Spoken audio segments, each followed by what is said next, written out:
Hey, it's Rob Ryan. Welcome back to Entrepreneurial Thinkers. I have a huge smile on my face because this episode that I just finished recording that you're going to listen to, I strongly encourage you to listen to it with Claude Cimeus from P33 in Chicago. Just kind of takes me back. It's like a full circle moment in my life. I met Claude on Twitter a handful of years ago during the beginning of or middle of the pandemic. And he's just this super dynamic young guy, amazing family story, immigrating from Haiti to the Chicagoland area. And now has entrenched himself as essentially, I called him the unofficial mayor of the entrepreneurial economy of Chicago. So if you're curious about the tech economy, the venture economy, the entrepreneurial economy in Chicago or Chicago in general, and why it's such a key player kind of on the global front of innovation and growth as we go forward over the next 50 to 100 years, you're going to want to listen to this episode. Claude plugs us like right into why the Chicago entrepreneurial economy and ecosystem is thriving, why P33 is a key player in that, why his role as the director of platform at P33 is so key in the development of this. But he also puts his own personal spin on it as a young guy, as a Gen Zer. He is the embodiment of an entrepreneurial thinker looking forward, helping us build the better world that we need, both empathetically and ambitiously. So you're really going to want to enjoy this as much as Claude and I did having this conversation for you.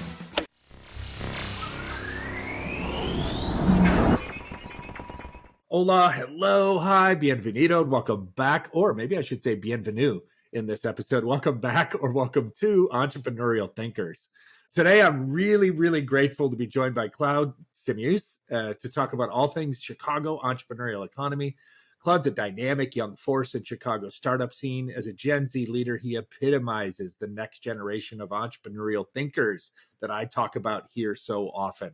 He's the unofficial mayor of Chicago's entrepreneurial economy, and formerly, he's the director of platform at P33, where he's dedicated to making Chicago a hub for innovation, venture capital, and tech growth. With an early career background spanning roles at Active Campaign, Forager, and Techstars, he's been pivotal in shaping tech ventures across the Midwest. When he's not driving tech growth, though, you'll find him enjoying soccer, which is one of our shared passions online in our friendship, scouting the latest sneaker releases where he would put me to shame, cheering on the Bulls or the Cubs. I'm excited that he's a Cubs fan, and exploring new restaurants or traveling. So, Claude, dude, it's so good to see you, man. We're recording this on a holiday, but welcome to Entrepreneurial Thinkers. Right. No, thanks for having me. It's a blank day today, so That's right. This is great. I appreciate you inviting me on. No, it's a pleasure. So much I've wanted to hear you say and hear you talk about. Kind of this to me is just a chance to give you the platform.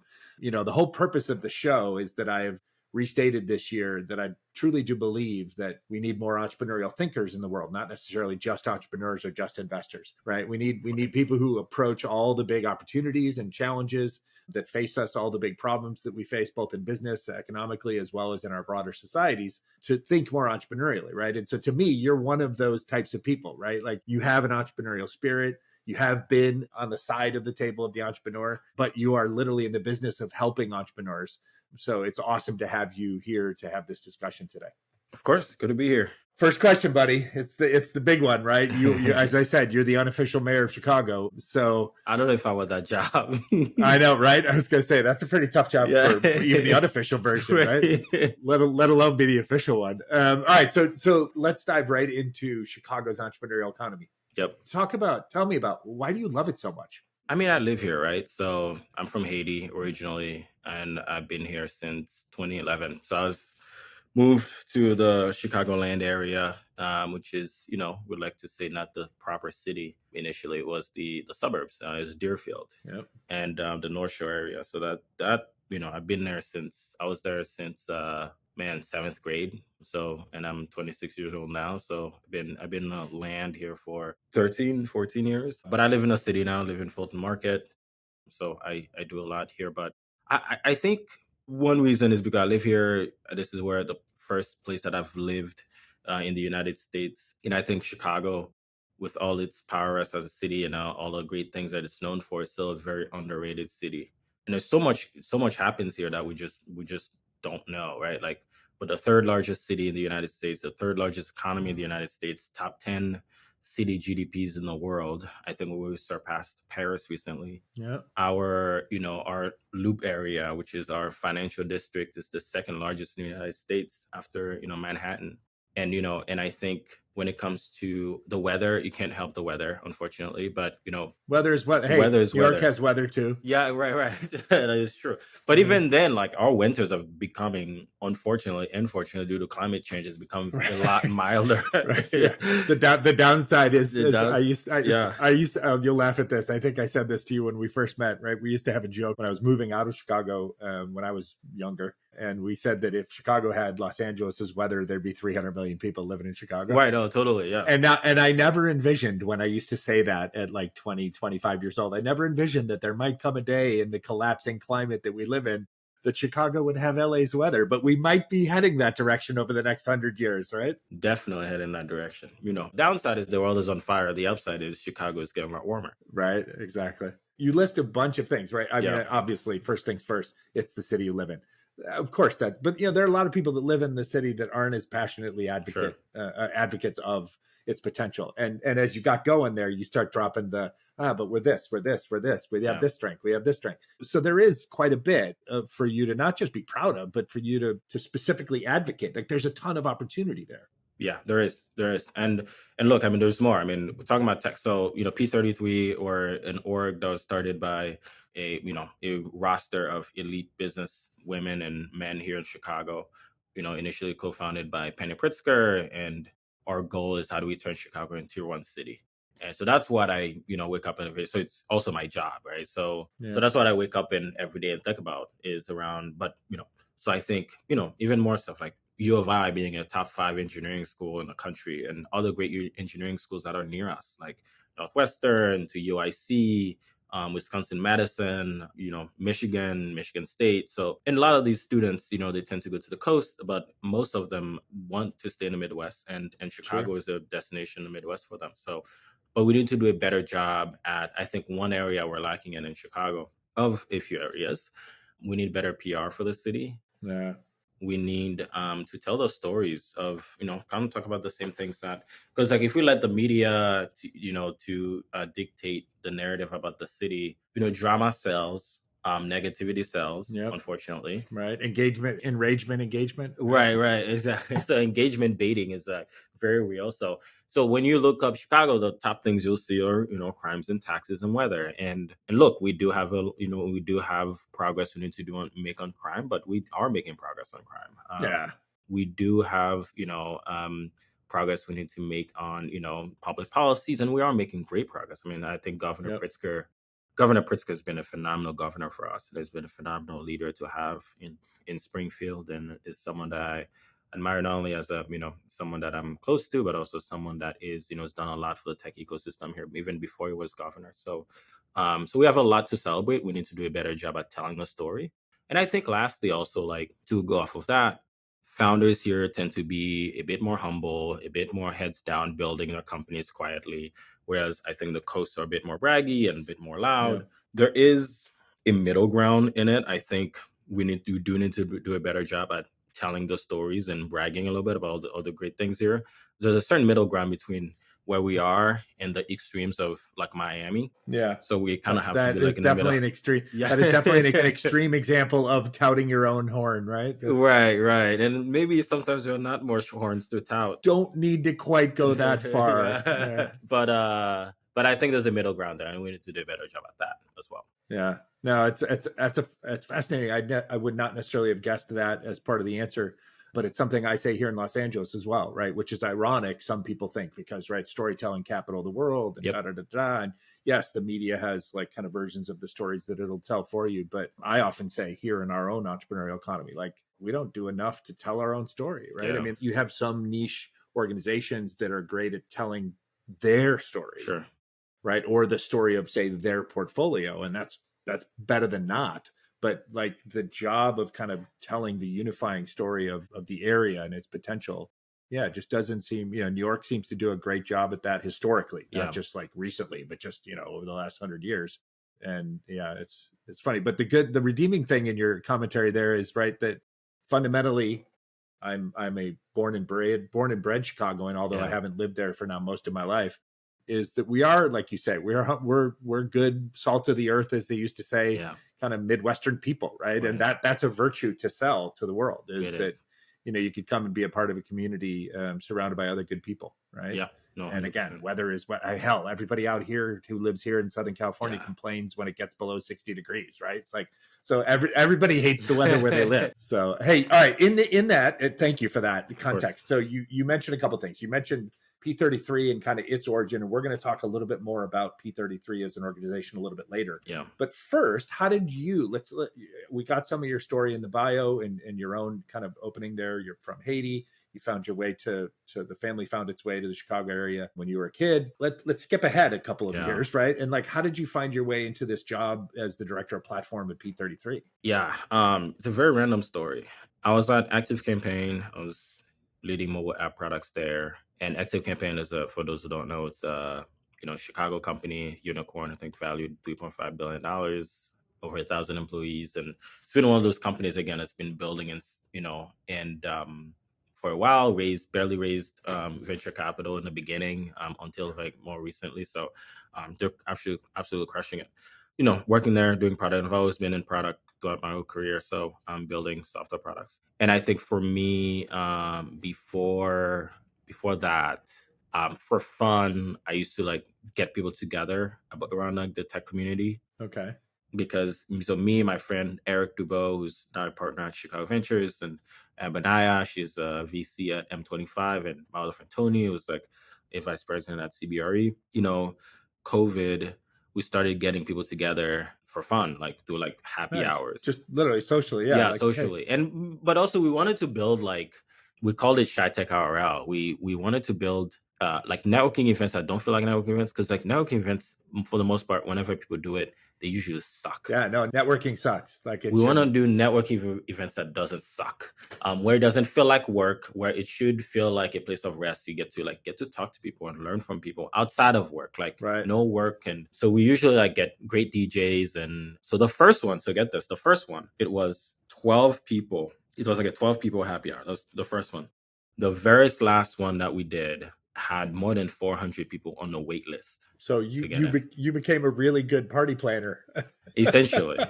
And over time we've learned to curate them better, and some of them a bit more exclusive. Like we did one last year with the so Red Hot Chili Peppers we're headlining Lollapalooza. So we did a pre-party with Chad Smith from the Red Hot Chili Peppers.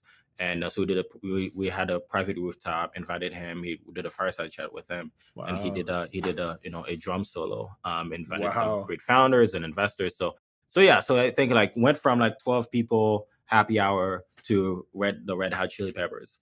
And like that's a pretty good span. Less than 3 years. So and you're doing this as an aside, like just as a personal, just like a fun social hobby, like choice, while you have your day job at that at the company, at the Active Campaign. Yeah, so we didn't make any money. We don't make any money from it. It's just literally for fun. And I did also like a bunch of fireside chats as well, because I enjoyed doing those, like similar to this, but in person. Yeah.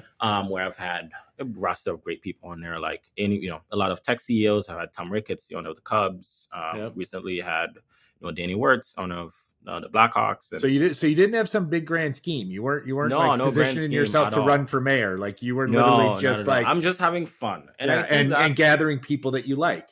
And gathering people that I like. And I think that's been a theme of my career. Like there's never been like, I think in the beginning I thought like, oh, I'm going to make this grand plan and I'm just going to execute each step of it. And it turned out like just doing what I love and having fun and meeting the right people. And then things kind of, spurred out of that. So how did P33 happen? So I wanted to provide some context on why I'm known that's awesome. for those things. No, it's terrific. I was at a birthday party for a friend of mine who's an executive at P33. She's the chief innovation officer. She started also a big program there called TechRise, where we invest non-dilutive capital into overlooked founders. So every Friday we do a pitch competition, which like, we essentially grants of 25 to 50K checks. Okay. So I was at a birthday party in early 2022. And, we started chatting about like, and it was like 11:30 at night or midnight at Joy District, because she rented out the top part of Joy District, which is a club here in Chicago. Okay. So I started talking about the stuff I want to do next. I was like, I feel like I want to go to a smaller team, because like where I'm at right now, although I loved it, it was great. It was like, I'm used to the early startup grind of like being around people and just building for the sake of building and like just like the hard grind of that without, the bigger company politics and stuff like that. So Sure. I love doing that. And she's like, well, what about P33? And I was like, I don't know. And I said, it's the first time I would not be building products. Right. It's more of it's a very like statesman kind of role. I feel like I it's was going to very, say, I mean, it's essentially like NGO, like nonprofit vibe, potentially. yeah. Right. Potentially. Now, obviously, maybe they don't have that, but at that time, you must be thinking, like, I don't know. Right. No, that's the first thought that came to mind. And then, a few days later, she hit me back. She called me and we had a call. We talked about all the great things that are going on there. And then eventually I had a call with our COO. He told me about all the things that got going on. And then I had a call with my then boss, who was the CMO, Erin. She's now the CEO of the Nature Museum here in Chicago. And, I said, look, I love what you guys are doing, but I kind of want to create kind of a role. Like if I do join, I want to create a role for myself, like a role Okay. around my personality. So essentially, I said, look, I'd love to join, but like I'd love to like play a big part into shaping what that role is for me. Mm, So essentially, like the role was kind of created around my personality, around me, wow. and so I ended up joining director of platform. And my role is essentially like into three parts: is building relationships with like high net worth individuals and companies for fundraising opportunities for P33. The other part is also building brand partnerships for Okay. P33 with different bigger companies here and like sports teams and Yeah. artists and the different stakeholders that are here in Chicago. And lastly, it's like, when we want to get something done in the city, we want to make one phone call and get it done. So it's helpful to know as Ah. many, it's helpful to know as many good people as possible. That last one is a very Chicago statement. Like that's a very, I mean, it's true everywhere, right? But it's like Yeah, yeah. that's a very Chicago political machine kind of historical statement. Yeah, even though we're not political, we're not affiliated with any No, true. political organizations, and we're here for the betterment of the city, and so Yeah, and that the city will always have a new mayor, a new governor, but always. we still want to stay relevant. So, but Good for so you. that's the and then I created Tech Chicago Week, right, and which is now is going to be the largest tech conference here in Chicago. So Yeah. So all right. So we're gonna I'm gonna flip yeah, this. We're gonna go back and talk about that in a yeah, second. for But sure. since we're on the P33 front, Yep. why don't we commercial everybody? Tell everybody what they do. You've already kind of talked Yeah. about why it's important, but why don't you talk about kind of the give the commercial of P33? Yeah, and I'm a big fan of the work that we're doing, and I think we're so different from like your usual, family office or nonprofit or one of Okay. those like ecosystem partners. I feel like, and although I have tremendous respect for everyone else who's doing stuff in Chicago, but I think we do things differently. I think one, we're very diverse. We have a very wide range, diverse backgrounds at P33. I think our team is like about 18 people.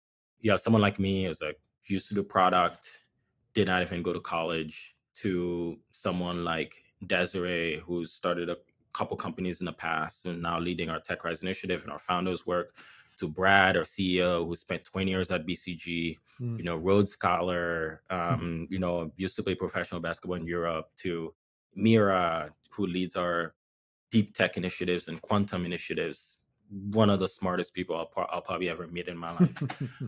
So it's like it's a very diverse range of backgrounds who are working hard together and like always facing very interesting problems and also solving very interesting problems. So our work is kind of divided into a few different pieces, right? We have the talent work, which is around working with big companies and universities around how do we keep talents here in Chicago. So like think companies like Allstate to Morningstar to the big Fortune 500 companies that are here in Chicago, and also like growth stage startups as well that are hiring a lot of people. How do we work with them to make sure that students at the university get internships here and make sure that talents continue to stay here in Chicago? Yeah. So that's one piece. That's the talent work.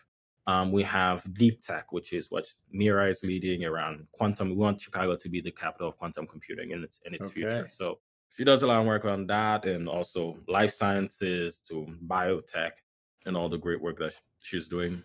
Desiree is leading our founders work around, how do we make this the best space in the world for founders to For build their founders. companies? So, every Friday we do a pitch competition called Tech Rise, where we give away 25 to 50K checks That's what to you mentioned, right? overlooked founders. And at the end of the year, we do we do the finale, which is we give away 100 grand non-dilutive capital to the winner. Okay. So that's founders work. And then my org, which is I report to our CMO Fair. I'm in the marketing org, Yep. and marketing. Essentially, we're playing our part into improving the PR of the city. Yeah, all those things you mentioned before that you do in your specific role. Right. And Yeah. how do we market P33, or we shift the P33 brand, and also how do we tell it better stories about the city? Yeah. And my role is around, I went over that in the beginning, and also leading Tech Chicago Week. And then lastly, and then like operations, who makes Yeah. probably the most important part, Well, who keeps the machine running. yeah, right. It pays for everything else, right? Yeah. So if we go all the way back to the beginning, because I think you alluded to it in your opening comments, but what's the origin story of P33 as an organization? Like, who gave birth to it, and how was it funded, and how is it funded Sure. now? So it started with like a roster of meetings of like a bunch of like business people in Chicago, like Welch to Chris Gladwin, who started Clever Safe, sold it to IBM for like over $1 billion. Penny Pritzker, Kevin Willer, Sam Yeaget, and a bunch of people. And I think it started as like people meeting out, talking about like, oh, how do we improve the city? How do we make the city better for tech founders? How do we make the city better for tech? And then someone stood up and be like, oh, maybe we should make an org out of this. Okay. And I think that someone was Penny Okay. Pritzker. I wasn't there. So it was 5 years ago. That was before my time that I joined. Yeah. But that's Penny Pritzker, and then Chris Gladwin and someone else were kind of the original like co-chairs of it. And then they brought on Brad, who was, this tremendous leader and CEO. And in 5 years, that's not that long. I mean, that's just not that long. just before the pandemic. Yeah, no, it's not that long. We're very small in the team, but we get a lot done. We get a lot done. So, and at its origin, did those people then contribute to say like, okay, we're all going to self-fund this thing to like stand it up? I believe so. Yes, I believe. Yeah, and then how is it funded now? We have a lot of private companies, and it's also on our side of like individuals, very wealthy families, and and also different companies that funds us here in Chicago. Okay. Think of all the Fortune 500s that are either HQ'd here or have a big presence here. Yeah. No, it makes sense. And then so they're funding this, knowing that parts of the initiative parts of their resources will go to be support founders, exactly, or support talent development, or support this program. Yep. That's amazing. Totally. Yeah. I mean, smart hire by them, basically hiring the guy who was already throwing the biggest tech social gatherings in the city. Yeah. No. Right? Like that was a good move by her at her birthday party that night. That was great. Are there one or two like great success stories that you can share that have happened, like either companies or impact in the community that's happened since P33 has been around? Of course. I mean, look, TechRise has given away, I think, around like $5 million over the past like 2 to 3 years that we've been doing TechRise, and those companies have gone and raised more than $70 million in follow-on capital, and those are overlooked founders. We have other work that we do around the talent work, making we did an event where it was like it's a cool version of what a job fair is supposed to be, and we invited a lot of like engineering students and CS students and students that are willing, that are in, like, introduce them on the spot, introduce them to jobs opportunities of some of the largest companies here in Chicago. Yeah, and a lot of like other success stories that we have as well, like the Chan Zuckerberg Biotech Center that's built here in Chicago. We're building like the Exchange, which is gonna be a job center in the South Side, South and West Side. Yeah, those are terrific. So I think those are just it's such a broad initiative, right? I mean, like it seems like, and much more than I thought coming into this, like it has a wide range of remits that it's responsible for trying to activate in the community. Yet it seems like the team is pretty focused area by area, right? So you totally seem to maybe be part of the device that's pulling it all together, but each of the silos have kind of very specific responsibilities inside of the overall charter, it sounds like. Yeah, and so but overall, yeah, exactly. Each team kind of got their own focus, but overall, it's all leading to a singular mission. And you said, and it's a great story, but you launched Chicago Tech Week. I mean, essentially, it felt like when you promoted it, it felt like you did it from scratch. Like it felt like, and I'm sure there's more of a story, right? I'm sure there was more support behind you, but it felt like you were like on the L one day and you were like, I think we should do Chicago Tech Week, right? And then you just decided to make it. But like, tell us that story behind Chicago Tech Week. The story happened. I joined in April. My first day was April 18th, 2022. and I was looking for the first project that I wanted to take on. And I met with my boss at the time, Erin Amico, and I was like, she was thinking of doing like a day, like an event in the summer, Okay. but it was like a 1 day event where, was kind of like a typical like tech event that people usually do here. I was like, well, you know what? How about we do this thing called Tech Chicago Week instead? And let's just do like a Yeah. whole week of events. Because you're like, I'm on And Twitter and I'm seeing Tech Week in this city and I'm seeing Tech Week in that city. And like, I don't see why we couldn't Right. do it here.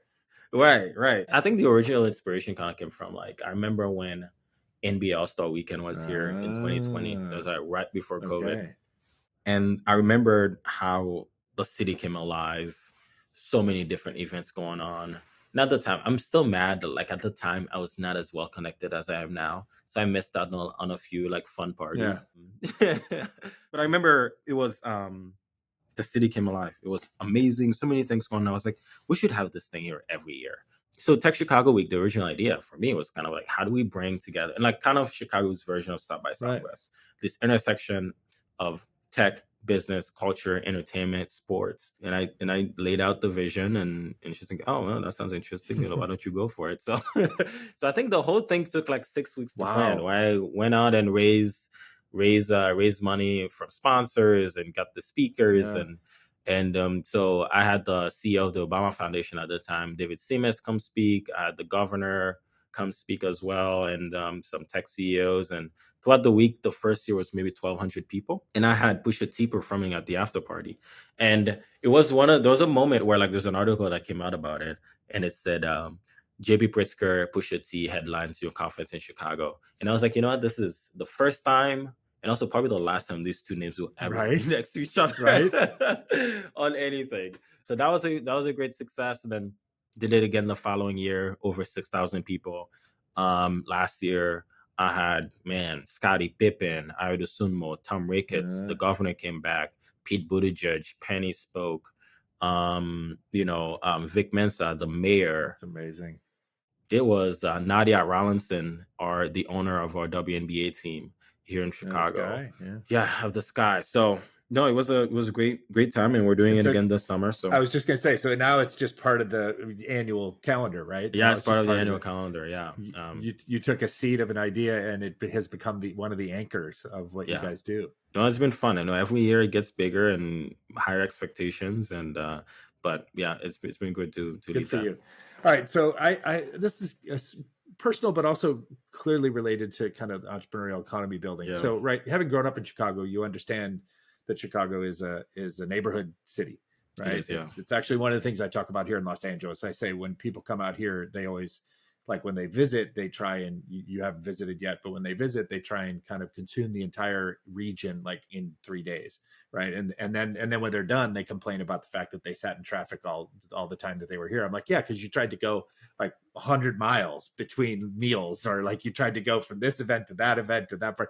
And I say Los Angeles is actually deceptively a neighborhood city. It's just that most people don't understand it until they live here.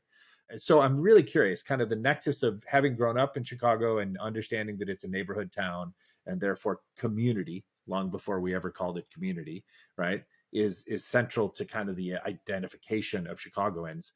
How do you guys like leverage community and community building, right, in this building of a tech ecosystem or an entrepreneurial economy, as I call it, right? Because I would imagine, just like we do here, we have pockets, right? You have like, we have the people on the west side of LA, and like they don't really interact much with the people from the downtown, or because it's too far, and I don't want to drive in traffic after hours. And so how do you deal with this, both the upside, the strength of Chicago, which is community and neighborhoods, but then the diversity and like just the size of the city? How do you tackle that when you're trying to build an ecosystem? I think this one I can speak for myself. Is that that's an area I need to improve on, is around through my work. Because if I look at all the events that I've done and all the stuff that I've hosted, they've probably been in two neighborhoods, like River North or West Loop, or Fulton Market District. So that's an area, but it's also I think it's also, when I look at the people that I'm close friends with, they all also live in those neighborhoods. So question, and I'll challenge you a little bit in a supportive way. Like, is that maybe because, not just because your friends live in those neighborhoods, but because that's where the tech venture community is? It is, Or yeah. are there tech venture extensions that are out there in the north suburbs and out there on the west side? And So I would say the Chicagoland area. I'd break it into two different areas, right? I would say there's a lot going on in other neighborhoods, okay, for sure. right, because you realize there's potential. Especially I think in the suburbs, right? You think of the big companies like Allstate, Abbott Labs, but there's still like a lot of bigger companies that Sure. have their HQ like not in proper downtown Chicago, but Medline, for example, which was like a $32 billion exit, is in Northbrook, or Yeah. so there's a lot going on in other places. I think in the city proper, a lot of the tech movements, a lot of the startup movements have happened in either, I feel like, in River North or Okay. Fulton Market. Okay. Fulton Market, we have Google here, we have Google Cloud here, Asana is here. BCG just built I'm facing it right now, literally, giant building. Who else is building? And like a couple other bigger companies are building here as well. River North, they have, Tegas to 1871 is here, which was originally like a hub for the tech ecosystem. So I think so the big companies are kind of coalescing around these couple of neighborhoods. Yeah, I would say, and then people so. can get in and out of those For places sure. easily. And I'd say it's a fairly accessible city. My Yeah, friends make fun of me because I've actually never been on the CTA. But yeah, okay, that's a crazy statement. I know it's a crazy statement. Right? I know, but I'm not perfect. It doesn't matter good. It's just a surprising statement because it is true. It is, as you say, so accessible and so very accessible. Kind of a part of, especially if you live in the city. Yeah. You have to, the train and the bus I hear are great. They get you. I love that. They get you places. And, so I think, and also when it's warm, like you can scooter to different neighborhoods or bike to different neighborhoods. So I would say from what I hear about LA, it's like things are far from each other.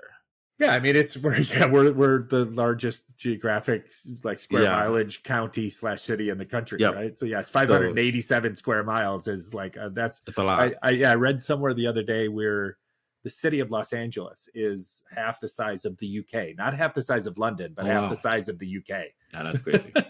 That is a crazy stat. That's like, holy crap, that's a lot of range to cover, right? But yeah, so but yeah, I'd say neighborhoods are fairly accessible here. I love that. Thanks for being honest about the opportunity to connect further and connect other neighborhoods, because I was curious. One, again, it's a thing we grapple with here in Los Angeles, but then as a Chicagoan, I was curious to see, are you guys doing a better job, right, than we are, or are you just, and you're admitting like, hey, there's room for improvement. Yeah, that's awesome. I love it. All right, so a couple different questions for you. We'll kind of bounce around a little bit. There seems to be, from the references that you've made so far, a ton of governmental and political support for the building of the entrepreneurial economy in Chicago, from the governor's mansion to the mayor's office you've talked about, right? So talk to me about some maybe other partners, right? So some local initiatives or organizations in Chicago that are making a big impact in addition to P33. Oh, totally. Yeah. So kind of give us a picture of the landscape and how, and if you want to talk about like how either the governor or the mayor have supported this, that'd be awesome. I think the governor's mansion and the mayor's office been helpful, but other ones, M-Hub, which is like the hardware, center, if you want to build like a hardware company, that you need to talk to about in Chicago. Okay. Matter, which is all about healthcare startups. There's Portal Innovations, which is around life sciences, and Sterling Bay is also doing a lot of work in the life sciences space as well. There's Drive Capital, which is the largest fund within the coast, $2.5 billion fund. It's based in Columbus, but they have a pretty big office here. That's actually where I'm at right now. My friend leads it. Right, you got Landon, your Twitter buddy, turned real life buddy, right? You guys are partners in arms there. Yeah, partners in arms. Little shout out to Landon and Drive Capital. Big shout out to Landon and Drive Capital. We got you on the show. So there's a few. I'd say there's a few partners that we work. I mean, WBC World Miss Chicago, incredible partner to us and friend to us, and and they, they do a great job here in Chicago as well. They're the innovation arm of the mayor's office, but they're independent in their own ways as well. Okay. So yeah, I have a lot of friends there. Just met up with the new CEO, Phil Clement, who's incredible. And there's a lot of big choose Chicago when it comes to PR. The work when it comes to telling stories about Chicago. And like there's sort of like our tourism board. You know, so there's a lot going on. A lot of You partners we work with. you mentioned you had made a mention to him about him earlier, right? You have a relatively new mayor. Yes. We have kind of almost same time frame, I think, like last fall. So we have a relatively new mayor in Mayor Bass here in Los Angeles. In both cases, it's fair to say both our mayors have a ton of fundamental societal level stuff that they have to tackle right now, and that they're both focused on as priorities, rightfully so. But below that, I know like here in Los Angeles, Mayor Bass is from here initially, long before she ever wound up in Congress and in DC and stuff. And so she's got a real good sense. And just this year, 2024, it seems like she's really leaned heavily into, hey, like promotion of small business, being more actively involved in this promotion of entrepreneurial things. Is Mayor Johnson actively involved in this way? Like, does he share the vision that the business community does for the city? Yeah, I think, his office has done especially, the way that it works here in Chicago, we have kind of like a deputy mayor that focuses on economic development in Okay. neighborhoods. And Kenya Merritt, I know her personally, and obviously she's the deputy mayor as well. And Okay. they've always been, when we ask for help, I think they've always been helpful when they can. So yeah, so I think for us, it's a matter of how do we, leverage their support for what we're doing and leverage their support for the city. But I think, overall, especially, when it comes to the work that Kenya is doing, it's been, what, at least in our experience, when we reach out, we always get a response. Yeah. No, that's about all you can ask for. Again, Right. like I'm as a citizen and as an instigator out here, I'm always Yeah. cognizant of the fact like mayors have a lot of responsibility. It's a lot of work, man. Like I don't know how big, anyone wants that job. No, in big Dude. cities like Chicago, New York, LA, like you're running small countries, right? And so Yeah. you can't always be showing up for every ribbon cutting for some initiative that we might be excited about that day. Right. But you do have to have kind of a broader sense. So that's awesome to hear. All right. So you're a young guy. Like there's literally this, I'm going to ask you about something over the next 25 years, which would literally be kind of your lifespan to my lifespan. Right. Yeah. So we're going to cover that gap right now. 50. So talk about some trends, either emerging technologies or emerging trends that you see that will emanate from Chicago over the next 25 years. Oh man. Well, I think quantum computing is, every time someone explains it to me, it goes over my head. But as I'm trying to better understand it, is that we are really at the forefront of it here in Chicago. And I think it's probably where AI was like, Okay. probably like 5 years ago, So I think just like everyone now is talking about AI and ChatGPT and all that stuff that's going on in that department. Yeah. I think in a few years, we'll start seeing kind of the consumer benefits of the consumer and enterprise benefits of quantum computing. So Okay. all that to say, that's a big we one. are, big one. We're at the forefront of it here in Chicago.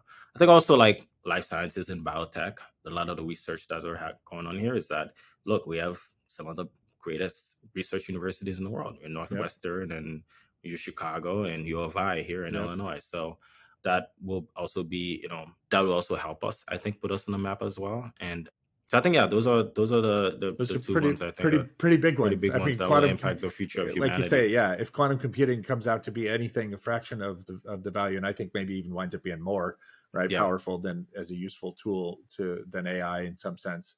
And then everything related to life sciences and healthcare, just because we have an aging population and like all that. Big opportunities. Those are huge. No, huge opportunities. All right. So I have one personal question left before we get to our closing section. In my world, I literally call somebody like you a relationship capitalist, because to me, that's how I described myself a handful of years ago. That's how I've had some young friends that I mentor that describe themselves now when they kind of figure out that that's who they are. Right. So obviously you value relationships. To me, the lazy, simple description would be like, oh, he's a super networker, right? He's the king of connections. And I don't like either of the words networking or connections, because I think they're non-human. Right. And so to me, talk to me about that. Talk to me about how you value building relationships in your life there in Yeah. Chicago generally versus just say being like a very transactional kind of social climber, right? Yeah. I also hate that word connections or connector or network. I feel Yeah, like I hate it. So I hate it so whenever much, Claude, that I think my first book that I'm going to write starting later this year, I think we're not 100% sure yet, but I'm giving you a preview.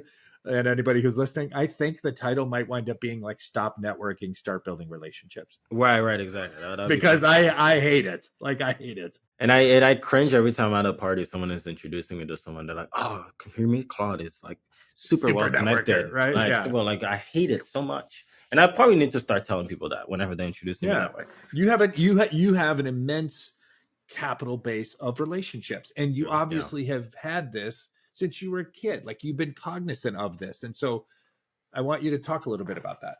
Yeah, so I think a few things, it's funny. I was talking to my CEO about this, Brad, and over coffee recently, because he's the same way, except like he's had a 20+ year career, which Right. is essentially as old as I am. So, Yeah. so him is just like on steroids.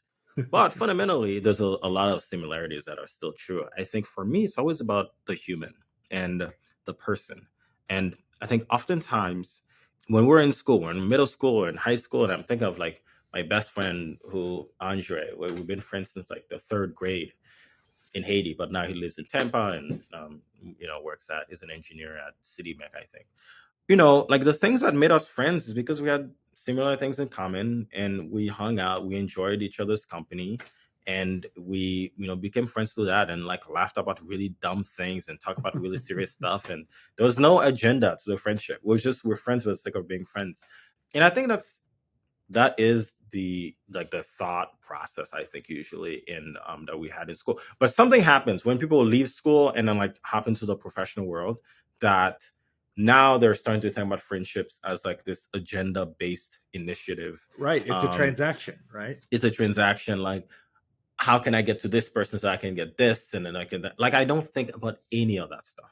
I mean, Yeah. yes, there are some things you think about, like, is this someone I want to emulate, someone I want to be like? Of For me, it's course. more like, Yeah. it's like, do I want to be like that person 10, 20 years from now? Would I Right. be proud of myself? Yeah. And if the answer is yes, I think it's probably a good person I need to connect with. Yeah. So for me, again, like the first part of that answer is always about the person, I getting to love know them. that. About I the always human. About the about the human. human. I always Yeah. say like getting to know people for who they are, not what they're getting paid to be. If someone is the CEO of X, they are getting paid to be the CEO of X, but they're not getting paid to be themselves, right? And I think you have to get to know people.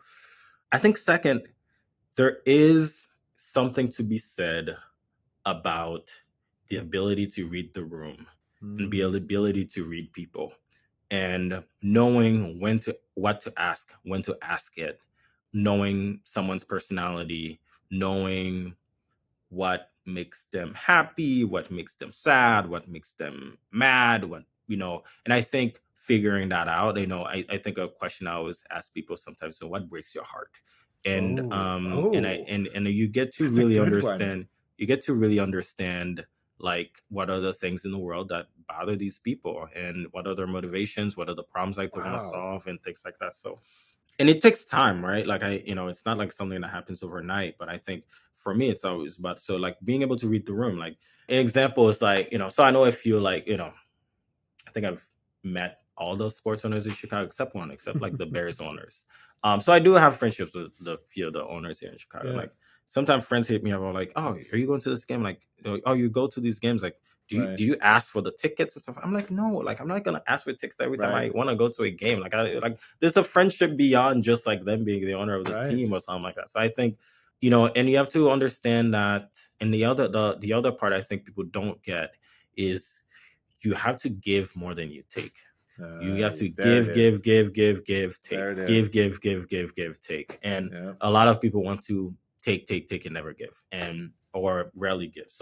Good for you. So you really have to understand, and to you really have to understand like the levers like behind the scenes that that makes the world work in a certain way to truly understand these things. So I think for me it's yeah, I mean, Those are excellent. No, I mean that's good. I'm always around that. That's a robust answer and a thoughtful analysis of like the steps that someone could take if they too wanted to become essentially more like you, or but more importantly, if they just wanted to become more sensitive to building longer term relationships, as opposed to just collecting, business cards, or just collecting people in their back pocket, so to speak.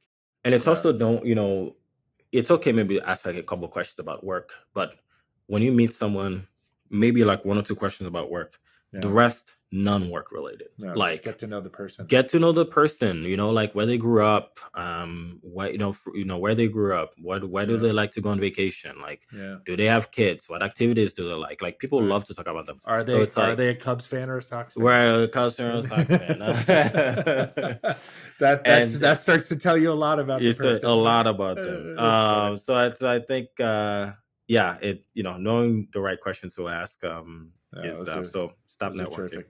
And I'll give you a nice little value add, or validation, I should say, is that it was my dad, born and raised Chicago guy, who taught me give ask.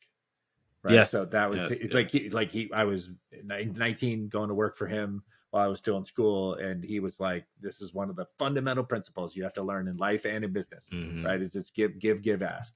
And so people are always like, how come you are the way you are? I'm like, it's my dad taught me that. Right. Like, and I've just tried to execute it. Right. Still.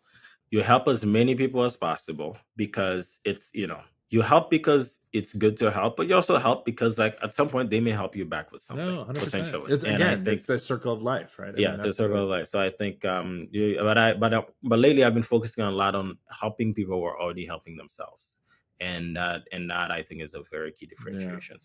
That's a great insight. All right, last question, last segment. So based on your experiences helping build, being part of building Chicago's entrepreneurial economy, what 2 or 3 actionable steps can a community builder in a non-obvious city, let's just call it, right, in a secondary market, in a place that doesn't have a bubbling tech economy yet? Maybe they have the pieces, but they have no, like, what 2 or 3 steps could such a person take to effectively spark their local entrepreneurial community?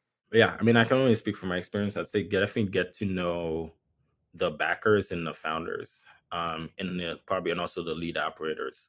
I mean, that's where it starts. I feel like that's like the starting point, and then you kind of grow from there. So if you're in a second tier or third or whatever, smaller city, who are the top VC funds there? Who are the top, founders that have raised from those VC funds or that are doing the most hiring? Get to know them, and because they are able to, you can use that, leverage those relationships to get people together, right? Because people are attracted to the funders and the people that are getting funded. Yeah. So you have to kind of use them as a starting point, and the rest, kind of takes care of itself. But you have to get to know the people who are, the people who are funding companies and the people that are getting the companies funded. Would you say it's important as well? Because it seems like it's been important in your example there, or the P33 example. Would you say it's important also to maybe next level is engage with the political players and the organizations or the community stakeholders? It is important, I think, but less so. Much less so. And it also depends on the city you're in. Some political cities are a lot more helpful and a lot less helpful than others. Sure. And also, like, elections happen, people change, and administrations change. So I would say less so. Okay. We're very lucky here. We have great help from the mayor's office and the governor's office, but not every city is as lucky. No, that's great insight. That's super, buddy. This is a blast. Thank you so much, man. I mean, it's like this episode will come out on a normal day, but today for you and I, it's a holiday. So I appreciate the time. When I saw that you scheduled for today, I thought, like, oh, this is great. Like, he won't be rushed. He'll be chill. Like, it'll be, that's it's worked out to be exactly that. So I really appreciate it. Everybody should obviously find you and connect with you. Should find P33 if they're coming through Chicago, if they want to partner with you, the organization, if they want to partner in the community, if they want to be a part of next year's or this summer's Chicago Tech Week, they should obviously find you and connect with you. So how can folks find you and connect with you and or find P33 online? Me, I'm on Twitter. So just my name, Claude Cimeus, and also P33Chicago.com. And you'll find all the information there. And also, like, in GoTechChicago.com as well, which is where we do all of the brand stuff that we do for Tech Chicago Week and the other events that we got going on. So definitely, if you want to get plugged in, Twitter and the P33 site, I think is a good start. That's great. Thanks, bud. This is awesome. Of course. Thank you. Thanks, man. Well, I hope you enjoyed that episode as much as I did recording it. As always, we thank you so much for listening and watching. Today's show was recorded here in Los Angeles and produced by the incomparable Deanna Bernal in Mexico City. You know, we can only grow this show by you listening and sharing the show with friends. So please find, like, follow, subscribe, and share our audio-only show on Spotify, Apple, or via any other popular podcasting platforms, as well as find the video version of our show now available on our YouTube channel over at Entrepreneurial Thinkers.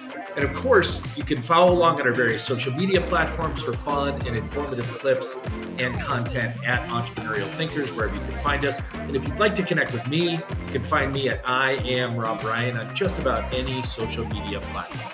Gracias, thank you, and have an awesome day.